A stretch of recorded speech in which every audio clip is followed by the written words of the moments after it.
Okay, I am asked this question often, and it is very hard to answer it in a 3-minute video, but I'm going to give it a shot. And the question is, how can I, as an agent, deal with the consumer who will only hire the cheapest agent they can find? How can I negotiate a commission in good faith with somebody whose only criteria is cheap, lowest commission possible?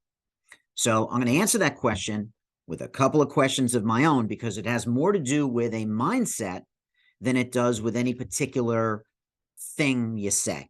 So here's a couple questions for you. Think about this. Would you fly on an airline that advertises that they have the lowest paid pilots or the lowest paid mechanics? Would you have your wedding at the cheapest venue or the cheapest caterer? Would you have your wedding at McDonald's? Would you buy your wedding dress at Kmart? If you had a legal problem, would you hire the cheapest lawyer? If your face was mangled in a horrific accident, would you hire the cheapest plastic surgeon? Would you want the person performing maintenance on the car that carries your family at high speed to be the cheapest mechanic who will promise you that they'll use the cheapest materials?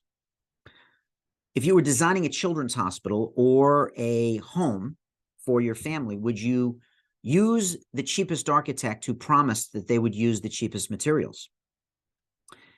If you were investing money that you couldn't afford to lose, would you invest it with the cheapest financial advisor?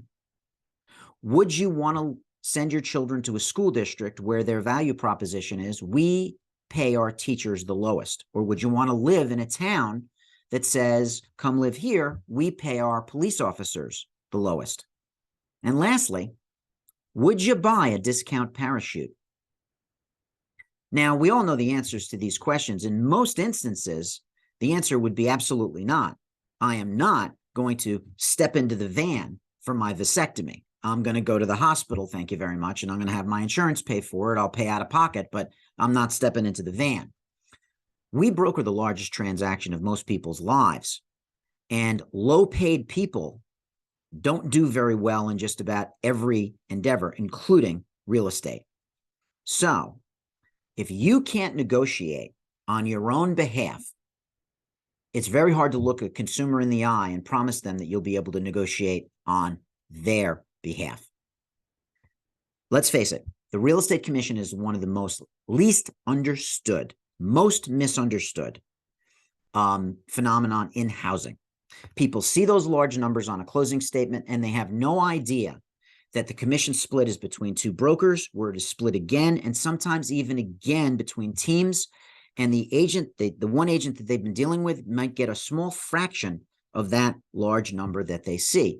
But we do shepherd the largest transaction of most people's lives with enormous consequences. And you want the best professional at the steering wheel. So the mentality is more important than what you say.